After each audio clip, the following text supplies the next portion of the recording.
You may remember the time back in the last 2 years where Ron Howard encountered those deleted cuts of Pixar movies like Toy Story 1 and 2, Monsters Inc., and when he encountered a lost episode of Teletubbies where Poe had a pet rabbit and died, and also the times where Tristan and Leonard encountered an alternate ending of the Muppet Babies episode, It's Not Easy Being Greenie. I sure have. However, though, I remember the time where I encountered a never-before-seen Burger King chart with Super Craig Mario Fan Galaxy, where the Burger King mascot and the villains killed Craig and his friends. But however, I'm not talking about any scary stories that I encountered. It's a sad encounter. You all might need some tissues as I narrate this, so let's begin this topic of today's story. One hot sunny day, I was in my room playing some Paw Patrol World on my Xbox One. The character I was playing as was Rocky, and I was in Adventure Bay, goofing around. Suddenly, my free time was interrupted by my phone buzz, and it was a mail notification. I thought in my head it might be Pixar for a deleted sad cut, but however, instead, it was from none other than Craig, or Craig Mario Fan himself. The email said this: "Hello there, biggest fan of mine from Canada. I would like to show you a deleted and extended version of The Sea Is Not a Home from Super Craig Mario Fan Galaxy. I was gonna add it in the final film, but I thought it would upset 1,000 of my fans. I had to scrap it. After you watched, I don't mind you screening it in the public. Thanks, Craig Mario Fan." I was surprised. I got an email from Craig himself. I also noticed the file that I can download to watch to see this deleted draft of The Sea Is Not a Home scene from Super Craig Mario Fan Galaxy. I downloaded the file and it was called Super Craig Mario Fan Galaxy The Sea Is Not a Home Deleted Cut.mov. I opened the email, but before it played, a warning came up. Warning: the following unseen deleted draft of The Sea Is Not a Home was changed due to make it less depressing for our target audience. The content you are about to see is not for anyone who's easily sensitive.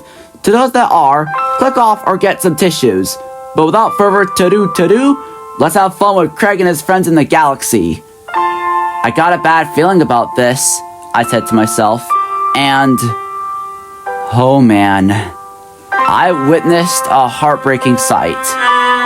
The scene started with a shot of Bowser's airship in the galaxy. Then it cuts to the inside of Bowser's airship. As it showed the inside of the cell, it showed Molly at a table, feeling sad like she missed an actor or something. She looked at a picture of her and the rest of the Guppies. Molly let out a sigh, like in the final film. Just then, Molly then heard a sound of beeping alarm. When she looked, she saw all the words, airship, blinking in red. Molly spoke, like in the final film. "The sign says airship, but my heart says jail." Then the song played, but something was off. The instrumental in the background was in the SpongeBob theme of The Sea Was Not a Home. It sounded like Psychotic Fox's version of This Grill Is Not a Home.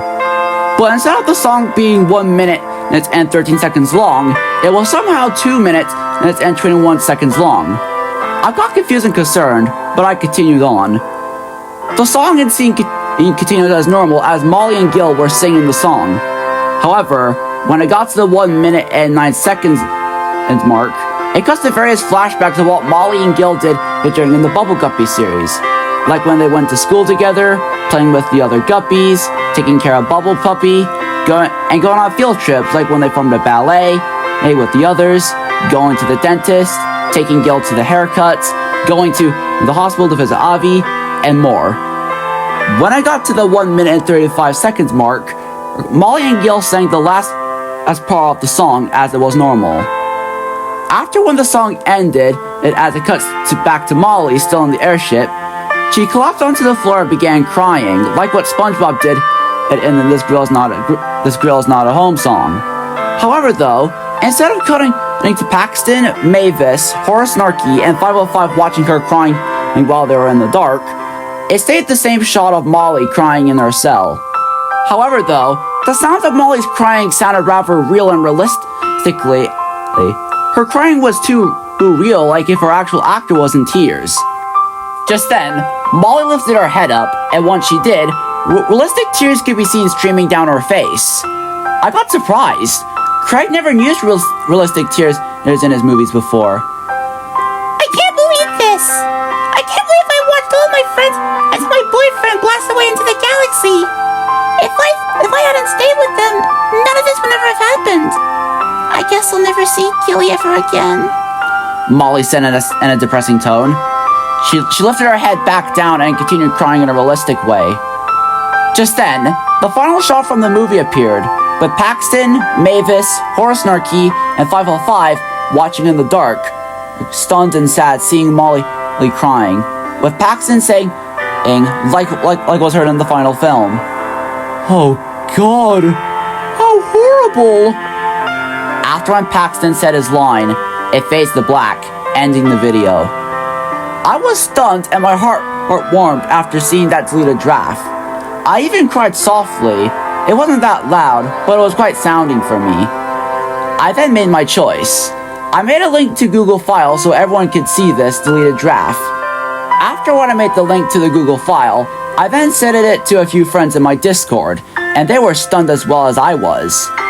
I then got back to play some Paw Patrol World to get my mind off it. So to include this story, and I'll say this like what Ron Horn said, you know what he says, movies can make us laugh, but they can make us cry too.